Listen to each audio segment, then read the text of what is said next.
I'll try to be serious, guys. Quick second. Okay. Live? Alright. Wow, camera's kind of bad today. Camera is kind of bad today. Sorry for so grainy today. Maybe need some light, Phil. Yeah, we might, actually. Josh, turn on that light over there. Let there be That light. might make Oh, damn, yeah. the light. It's right. Oh, yeah. it made it a little bit better. Oh, yeah. Sorry, this we're trying to make it so the camera doesn't look as grainy. Give me 1 second. My close this We're doing so well right now. Why can't so it doesn't look that great? It's okay. It's okay. It's all right. It's fine. They understand. Everything's fine. Whoa. Oh, yeah. We do it live on this. Yeah, we podcast. do it live. Oh, see, now it's like It looks like we're by the fireside. now it's like a glare. Oh, yeah. Trying to, Hey guys, it's It's- Talk with Phil, Bai, and Paul. it's kind of grainy. Sorry about that. It's okay. So, hello everybody. Welcome to the EitherOr Podcast, where 1 week we discuss serious topics, and next week we discuss more comedic, fun-loving, and nerdy topics. I'm your host Phil B, here with my co-host Big Papa Paul, and my second co-host JDG over there, also known as Phil, Paul, and Josh. Yeah, keep my name out of it, bro.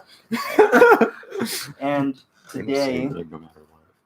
that's legit gonna be your fucking catchphrase. Yeah. It's going to be our first t-shirt when we decide to make them. And today we're going to be discussing. Today's a serious week. First off, let me apologize for last week. We weren't all in attendance last week. Not all of us were. The three of us weren't all available. So I'd like to, when we do the podcast, that all of us are available at that time. Mm-hmm. So that way, it's a consistent kind of thing. I wouldn't like it to just be one or two when all three of us could be here. So sorry about last week. Last week was supposed to be a serious week, but instead, because of that, we're going to make this week a serious week. And the topic we're going to be discussing today is social anxiety. So first thing I guess we should talk about in terms of social anxiety is, what exactly is it? Now, do you want to define what social anxiety is? I mean, I have no idea what it is, man. I mean, Yeah. I can it's go from the literal ways of looking at it. So it's like a fear, like an irrational fear of something coming in the future that's not really real, but you think it's real. And this is especially for the social situation. That's pretty good definition. I think the literal definition is, once again, like an irrational fear or tension in terms of putting yourself in social situations and interacting with different people, especially people from just random strangers. Sometimes even with friends, you can get social anxiety. Mm-hmm. Now, this podcast is going to be a little close to home for me, especially because for me, I have pretty consistently bad social anxiety, and from people that have met me that think I'm just really silent for no reason. It's not because I don't like talking to people. It's because I one of the things about social anxiety that people don't understand. Hold on, let me modify the camera there. That people don't understand is that it's not always an irrational fear so much as you just get self-conscious and you keep trying to talk yourself out of it, and it's things of that nature where it's not so much that you're afraid of people. You're not afraid so much of people. You're afraid of interacting with people. Yeah, it's my best way, kind of put it in a way, it's almost kind of thinking of all the things that could happen within the social situation in your head, and kind of just putting fear towards that one situation you don't want to happen, you know. And essentially you're in a way you're kind of overreacting inside your head about what's going on, because there's no guarantee what could happen can happen, but it's a possibility, and it scares the shit out of you most of the time. I mean, that's the best way I can put it. And it's a perfect way to put it, because it's one of those I said it's pretty, and this is kind of like the levels of it. So I have it consistently. He has it like partially, and then Josh over there doesn't really have it at all. He just doesn't like talking to people. Yeah. People suck. It's all right. But no, seriously, like we all have like varying levels. It's like basically full, half, and none. Yeah. And for me, like being somebody that has dealt with it my whole life, probably because it stems from like other things that I have dealt with in the past, things I'm not going to talk about, but still things that I've dealt with in the past that kind of like contribute to my kind of overreaction and my self doubt and me always thinking I'm bothering somebody because I want, like I said, I'd like to interact, but I always have this self doubt, like I'm probably bothering them. They, they're too busy for me. Maybe they do want to talk, but then I always talk myself out of it. Like, yeah, it's it's fine. We'll just do it another day. And then that other day doesn't come because it's a constant cycle of you just kind of talking yourself out of it. Yeah. It can be a pain. Mhm.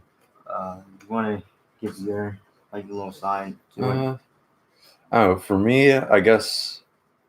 Oh, for me, since I'm kind of more like half and half with social anxiety, it's kind of just more of a way of like not necessarily like I've grown out of it, but just more just like me not caring how people react to an extent, and just I don't know. It's more just me just kind of just going with the flow and just whatever happens. It's like sure, there's certain situations where it's like oh, I probably don't want to talk to someone where it's like or maybe I should, maybe I shouldn't. But it's like I don't know. I've kind of just gotten more bold in terms of like social interaction. I guess if you want to put it that way. At least that's from my perspective. Mm-hmm. So what emboldened you to get more into talking to people? That is a good question. I'm honestly not that sure, really, to be honest with you. Is it just the life experience of just talking to people? The years have weathered you into unfeeling stone? I guess. I mean, it's like kind of just like it's kind of the thing to do. Talk to people. It's how you get things done. Yeah, I totally get that, especially with those group assignments and stuff. Oh yeah. That's cool. If you wanna get to one of the worst parts, it's one of the worst things about social anxiety, in my experience, especially group fucking projects. Yeah, anytime you do a group project, like for a regular person, it's uncomfortable because they always assign you with somebody you don't really talk to, someone that like you don't really consider your friend. You're cordial with them, It's not you're not good or bad. They're a neutral character in your life. Yeah. For social anxiety, it's even worse because like you have to work with people, but you also always have this like, oh God, what if I say the wrong thing? Yeah. Maybe I'm gonna mess this up. And it can get rough. Like it is always one of the roughest ass things to deal with. Yeah. Like even like one of the things that for me was probably one of the hardest things, and it's just for my Andrean people, is being a Kairos leader. What? Because I had to lead my group. One of my group members is here. What's up, Matt? It's like you have to like actually go up to them and talk to them and stuff. Oh yeah, it's rough. Like I did mention that like I'm the way I am because of past experiences, and those past experiences have molded me into being a way more like kept in. I keep a close circle of friends, which a lot of people do, but it's also like I would like more friends, but I also know because of my little, I guess, insecurities. I'll say insecurities that I just don't interact with more people. But it's a little. It can be jarring. There are days where it could be pretty jarring, especially going off to college, and then there's classes where you could literally have the same people in 2 different classes, 2, 3, maybe 4, 5 different classes, and then you have a whole class full of people where you know none of them. Oh yeah. And it's like it's so distressing, I Mhm. guess, for me, because it just like it's it's new, and it's not like a bad new. It's just new, Mhm.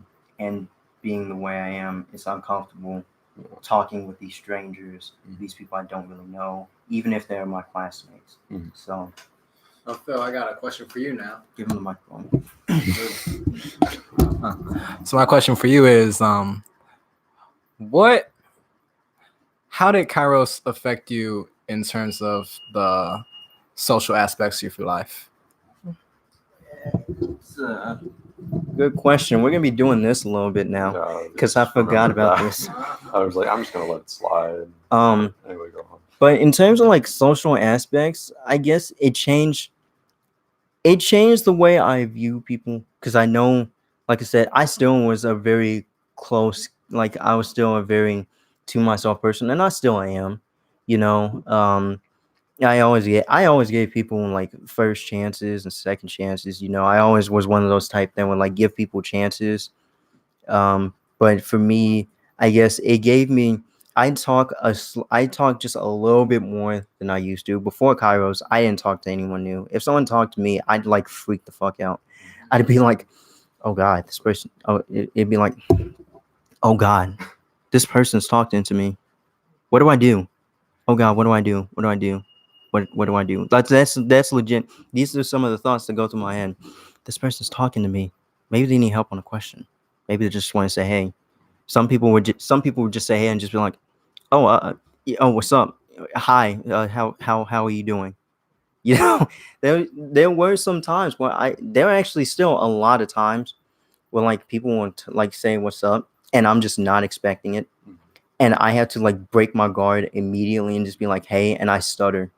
Like I stutter like a lot on first greetings with people, or like people that just like walk by and I'm like, hey, they're like, hey, and I'm just like, oh, what's up? You know, Just like, shit, I stuttered. I've gotten used to that. Mhm. But yeah, it's Kairos did make it better.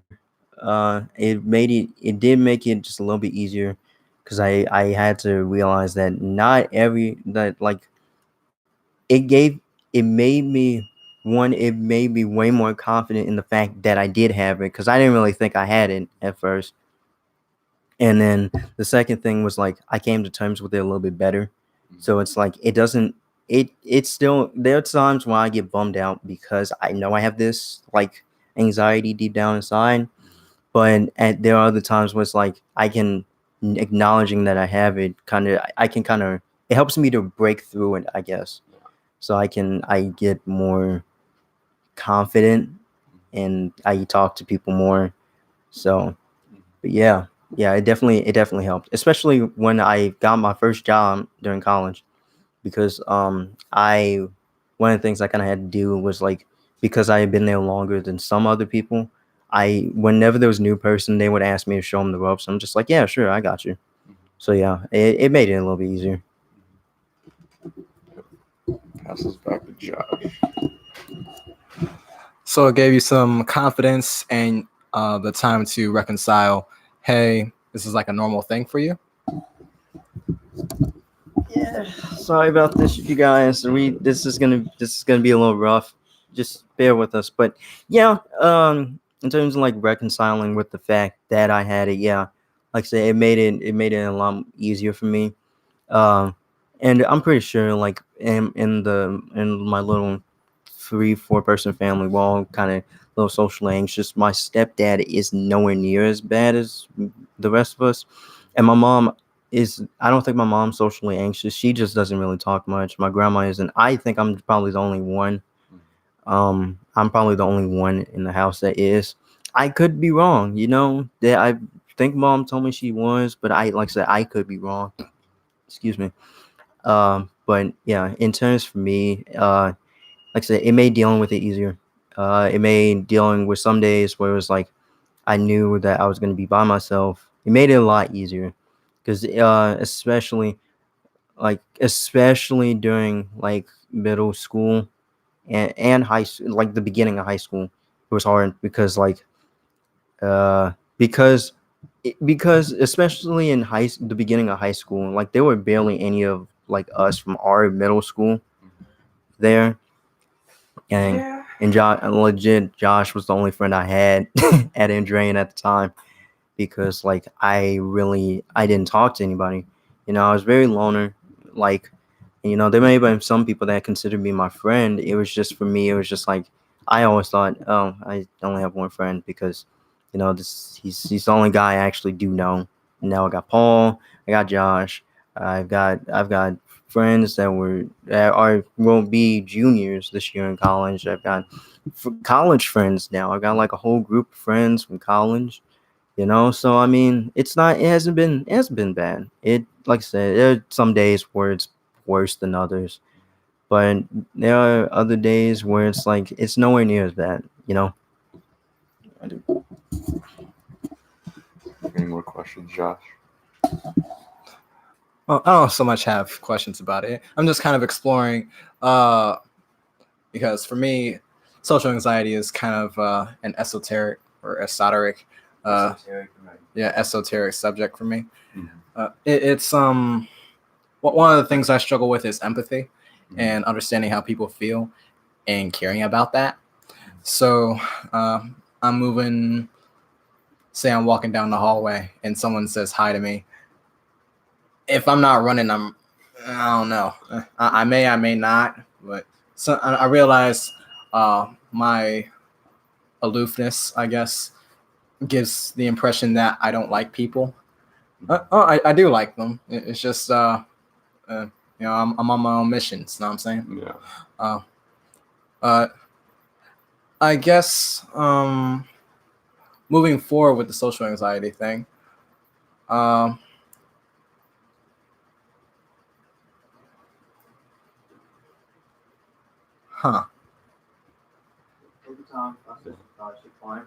Yeah, thank you, mate. Oh, stop making fun of Josh. I'm gonna give you the time. See what you're trying to. What he wants to say. Yeah. Thank you, Phil. Silence is okay. It gives you the time to gather your thoughts and come up with an intelligent response. Mm-hmm. Yeah, I've got nothing right now.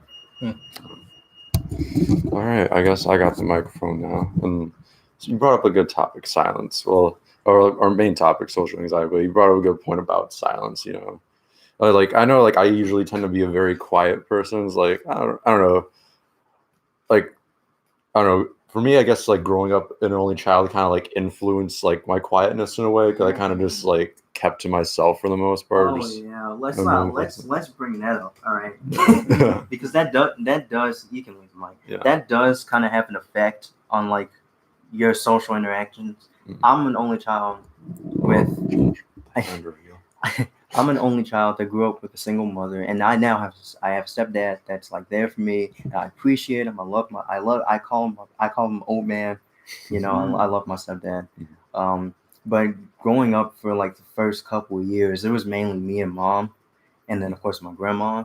So I also didn't have a father figure until I started reaching double digits. Like when I was like 9, 10, which when I really started to get that figure. And he was there for a while. Don't get me wrong, he was there, but it was like I didn't really start to get that until I kind of had a basic understanding of like social interaction and shit, And then friend Paul here, he has both of his parents around, so he has mom, he has dad, so there are things that both of them can teach him that make him a little bit better than me at it.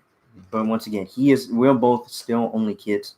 So for him, like I said, that's probably why he has more half, and that's why I kind of have full.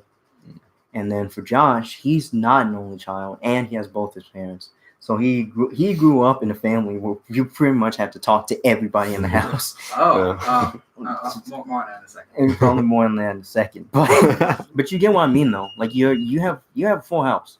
You have a house of people. And granted, like I said, I do have a full house, but you have a brother and you have both your parents. I have my mom, my stepdad, and my grandma. Yeah, I get you. So it's like you're a lot more close knit, Yeah. Oh, my bad. You're good. Messed up the camera. So, yeah. Here's how my family has impacted my social skills, I guess. Uh, I tend to think, because my parents, they were both working a lot when I was younger. So, uh, my main connection for affection was with my grandmother for a good chunk of my early life. But I wasn't really feeling that for whatever reason.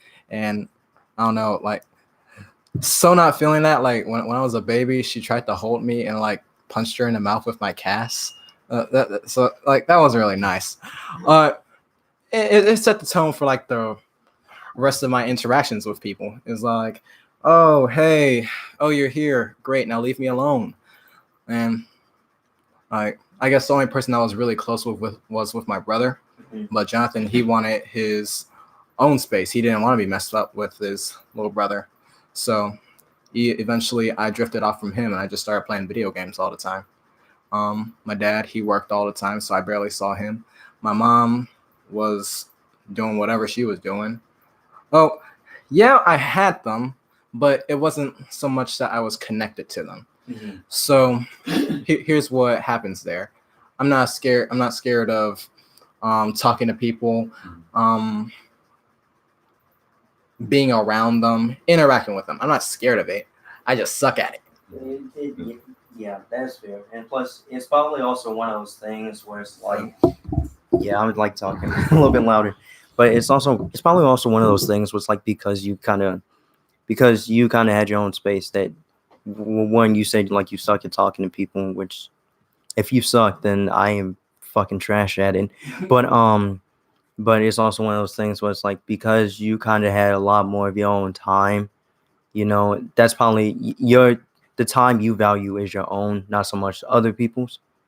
Oh yeah. So I can see that. That makes sense to me. Yeah, I get that. Yeah, I mean that's definitely my experience completely. I was taught from a very young age, hey dude, grow a thick skin and be okay with yourself. I mean, if the kids over there don't want to play with you, it's okay. Go play by yourself, and you're cool with that. If that person doesn't want to mess with you, move on to someone else or keep it moving. No big deal, bruh. Just be cool with yourself first, and that's, I think, probably the foundation of like my person. It's knowing who you are and how you function in this life as a person. And that gives me a lot of stability when I'm talking to people because I know what I am here for in the conversation. I know why I am here. I don't know why you are here, nor do I care. Unless we're like working on a group assignment. So going back to that actually, you put me in a group assignment. It's like not oh dang, I have to talk to people. It's oh dang, how are we gonna get this work done? Yeah. Who's doing what? How fast are we gonna get this done? Mm-hmm. Are you guys the chill type or the real strict type that has to control everything? Yeah. So usually in those situations, I find myself being the leader because half the time people don't understand what's going on, don't care what's going on, just want to do whatever they're gonna do.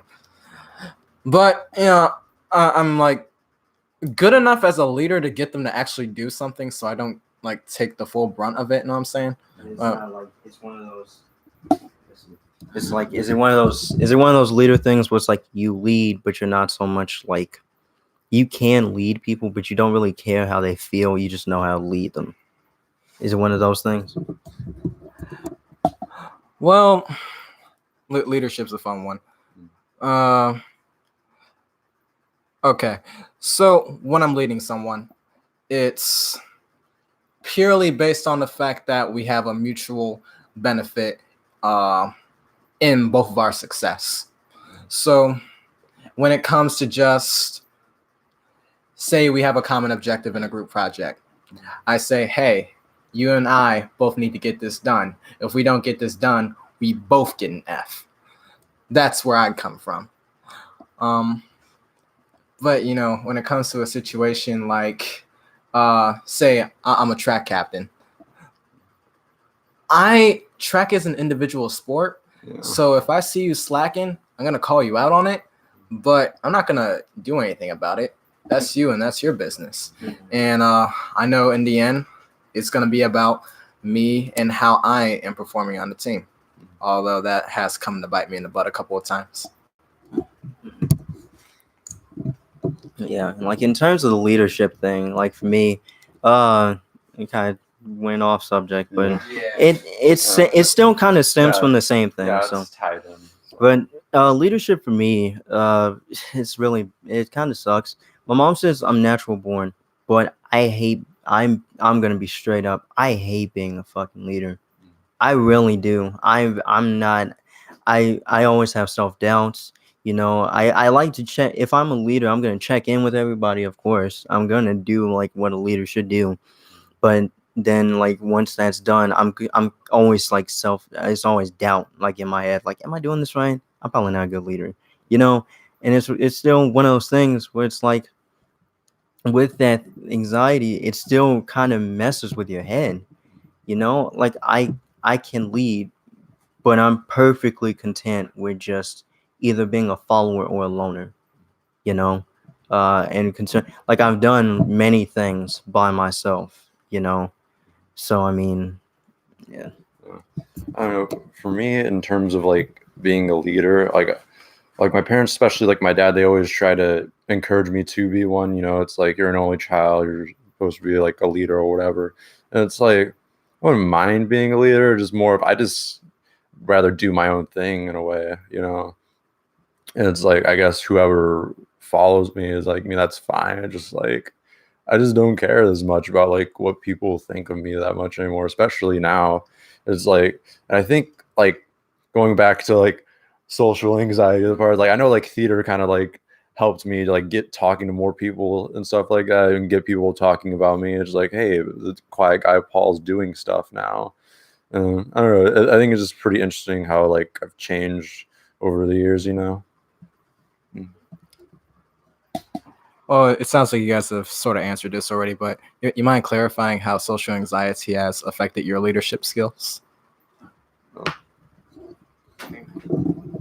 So, well, as stated, yeah, social anxiety really can affect leadership skills. For me, I always, especially when I have to lead like a pretty decently sized group, you know, like even a small group, you know, you have doubts. You have doubts that you're doing well at all. You have doubts that you're meeting the entire group's needs, but then you also have doubts about talking to the group because what if their needs are met? You know, it's one of those things where it's like you can't. It's constant like self-consciousness and like self-doubt and self-deprecation. You know, and it's not entirely like. And I've met people like I appreciate the comment, Matt. Then like people are like you do good as a group leader, you know. But for me, I always doubt it, you know. And it's not like I say it's never so much that I don't. It's never so much that I don't think I can be a good one, and like if I actually try hard enough, I can be. But that also means I have to break my social anxiety like if I do that. And for me, it's always been when people are like, who wants to be a leader? I'm usually never the first one to raise my hand.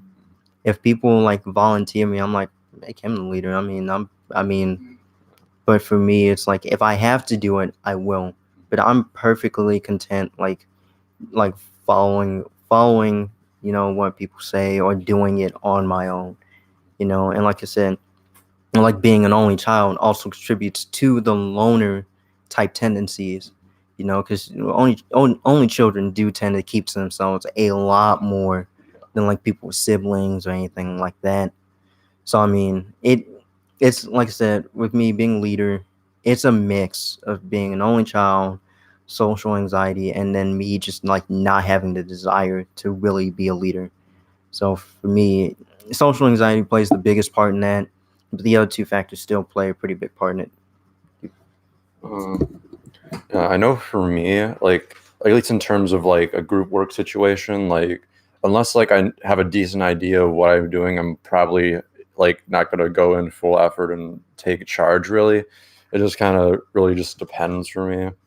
It's like I don't know, like if I know someone in my group who can do the work really well, then I'll kind of just let them do their own thing, not necessarily let them do all the work, but just like if they know what they're doing, I'm gonna let them do what they gotta do. And I don't know, like in terms of like taking charge, I guess like Phil said, like he's not really like kind of the person who would like gonna be the first to raise their hand, like to volunteer to be a leader. It's like I'm really not that kind of guy either. I'm just like, oh, it's whatever. I feel like for me, it's more just me being lazy. It's like I don't want to lead a group. It's like that's a lot of work. Yeah. And I don't feel like putting up with that shit. That. It's like sure, get a little clout out of it maybe. It's like, yeah, I'm the leader of the group, but at the same time, it's like, oh shit, it's a lot of work. And I'm just like, I don't care for all this work. I just want to do my own thing. I don't care about all this other stuff, Yeah, man, just trying to. Yeah, I mean, just over here trying to live this chill life. I mean, like that leadership thing, that's just like harshing your mojo, bro. Yeah. It's just too much work, man. Well, yeah, I guess I've explained my leadership effects already. So for you, you're just trying to go with the flow, Paul, and you, Phil, you are mainly okay, how can I describe it? I'm on the back burner. Like if I'm needed, then I'll do it. Like if I'm absolutely needed, then I'll do it. One thing is though, there are a few times where I won't take charge. One, if I know someone's trying to do some, and this should be for most people. It's following your gut. And one of the things that I think I learned the most from being an only child is follow your fucking gut, like whenever possible. Like my grandma, always, all the time. Don't mess with those people that will fuck around and like do some stupid shit. That's when I will take charge. I take charge of myself though. I'm my own leader. Yeah. And I'm just like, you know what? Fuck that. And another time I will do it is when people, this is about as vulgar as you can get. When people are doing fuck shit. Oh, you get rid of that, though. And for me, that's when people are fighting, like fist fighting or arguing, I can't stand for it at all. I think that's part of my mom has always like described me. I've described myself as a peacekeeper. And like I said, I hate leading, but one of the things I will do is I won't let people fight. I don't like to let them fight. No, that's one of the things. I don't like to let people fight, and I don't like to leave people hanging. And sometimes you have to, but I don't like to. And you don't let people argue. You don't let friends fight, and then that was one of the things. That was just something that was resolved a while ago. But it was long story short. There was some shit that happened. Friendship was almost broken. I was like, "Fuck that shit." YouTube, don't ask me for advice. You two figure this out on your own, and I will literally want you to figure this the fuck on your own, because the people you care about, you can't push them away like that, And for me, that's one of the few times where my social anxiety just fucking disappears, is when I witness somebody trying to like turn on their friends, people arguing, people fighting. I can't stand it. Now there's some fights and arguments you just don't get in the middle of. If it's a street fight, fuck that. I'm sorry. That's not my business. You're not gonna pull out your guns and hit them with the Flex Candy gun show? No, because they will pull out their guns and shoot me. Oh, yeah, that's right. But no, like on a serious note though, like there are events where I know I can't really deal with that. There's some fights you just can't win, you can't beat, so you just kind of gotta let it happen. And like I said, sometimes you kind of have to leave some people to do their own shit. I refuse to get in the middle of a fight where I don't know the people. I don't know if they have a weapon or not. you know. But that was something I grew up learning. But if it's like friends people I know that are rational thinking people, I will stop it because there is no reason for it. So like I said, there are some times when my social anxiety just kind of disappears. So yeah, that brings up a pretty good point right there. It seems like in a charged emotional atmosphere, it seems like all of a sudden your social anxiety kind of disappears. Is that correct? That's generally, yeah. Actually, that's 100% correct. But I think that's also because I get charged emotionally because of it. Because, like I said, there's certain things that I just don't fucking stand for. Like, one of the things I know I will not stand for, one of the few things, I grew up with a mom. Don't hit a woman. I won't punch you in the balls. And if it's a girl on girl fight, fuck it. I'll stay straight the fuck out of that. But if it is a man hitting a woman, or if you like beat the shit out of your spouse or girlfriend, and I find out, I'm coming to beat your ass because I don't know. I can't approve of that, you know. And like there are still situations where I can't take part of that, but I can at least fix it. Call if there's someone really abusive, someone that actually will hurt their significant other with a knife, a weapon, a gun, anything. Don't fix it yourself. Call the fucking police. Call the police. I don't give a shit if you're black, white, Asian, Hispanic, Latino, Mexican, Arabian. No fucks given. Call the fucking cops. Because like I said, there are situations where you can't control that. There's some fights you should never get involved in. And like I said, for me, it's fights where if I know the person's got a weapon, I'm not gonna fuck with them. If it's a street fight and I don't know the people, some fights you leave alone. However, that does not mean you still can't. That you, my friends, that does not mean you can't fix it. If you know something is going on, if you know there's like an abuse, if a relationship, if someone's just like really fucking threatening, call the cops.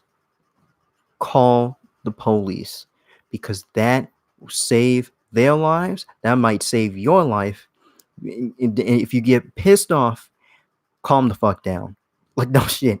For me, I've had to do that, where you get real pissed and you have to calm the fuck down, because you know if you get involved, you're gonna make things really bad for yourself or worse for the other person. So sometimes, a lot of times, I'm emotionally charged too, but that's only if I know the circumstances, you know. Yeah, when someone's about to do some serious bodily harm to you, make sure you keep yourself safe. I don't know what that means for you. Usually means calling the police, but definitely keep yourself safe. But back onto the social anxiety topic.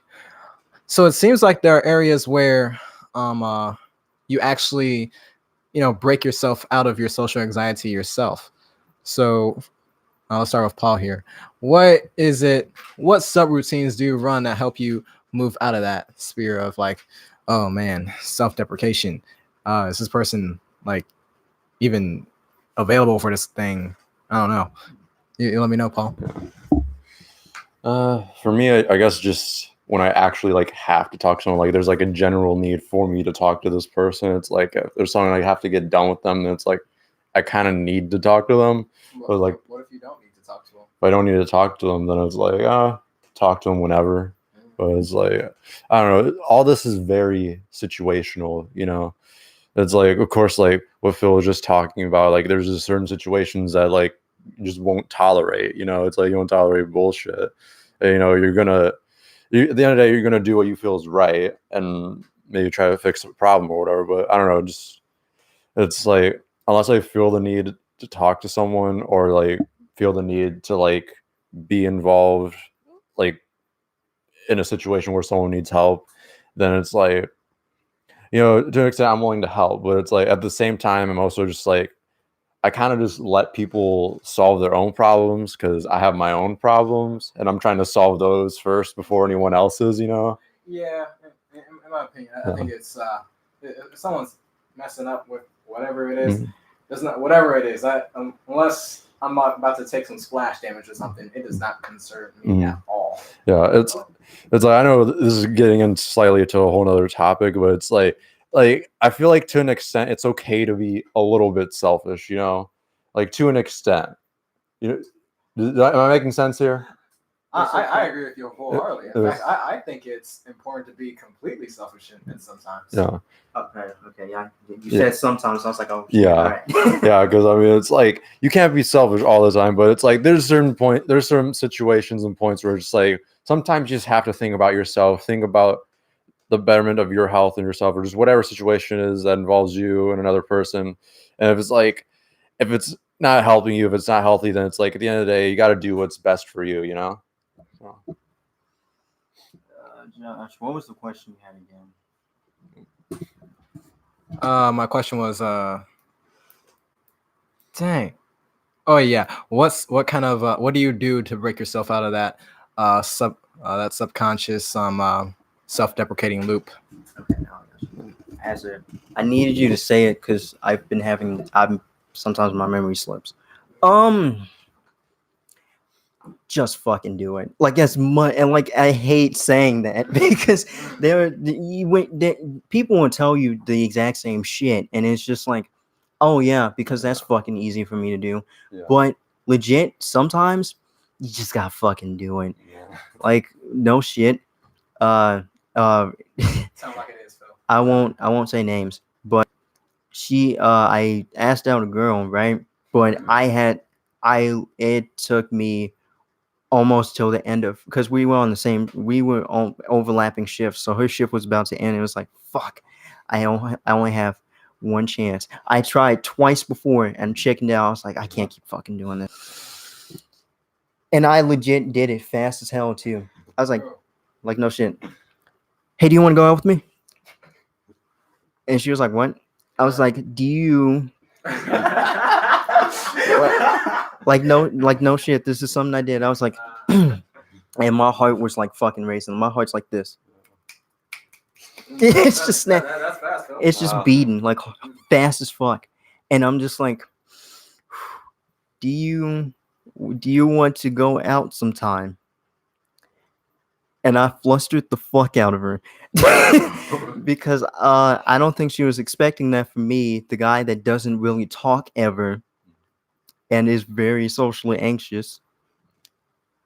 And I legit made myself do it. My heart was racing. I was like, I can't keep putting this off because then I'm not going to do it. And then I'm going to be pissed off because I didn't do it. That's another thing. You get pissed off at yourself if you don't do some things. We have 2 minutes left, so I'm going to try and wrap this up as fast as I can. But certain situations call for you to literally, you have to sack up or pussy up or whatever, or something up. You know, dead, man. You have to sack up and just do it. Literally, that's it. You have to just do it, because if you don't, you will be mad at yourself. If you don't, you will sit there being all upset. You'll be angry at yourself because you were too scared to do it. It's like a fear, right? Yeah.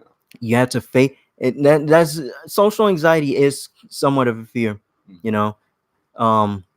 It's one of those where it's like, I have to do this.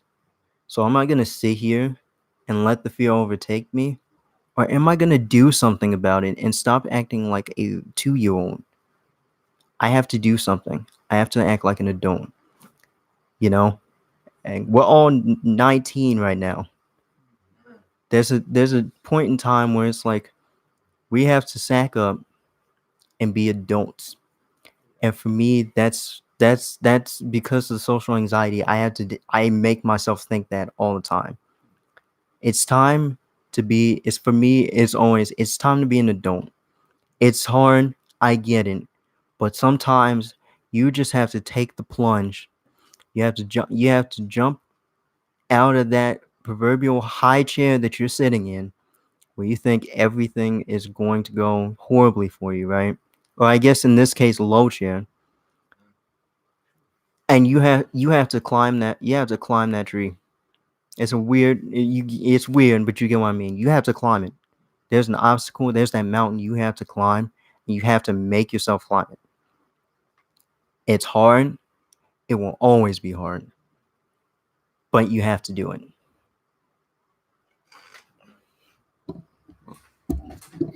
So I guess this is where we do our closing remarks. Yeah, we'll do closing remarks and then All right. So yeah, there comes a time when you must sack up. Oh, yeah. There comes a time where you have to sack up and do something. You can't allow the fear to overtake you. You have to do it. Just do it. Just do it. Just do it.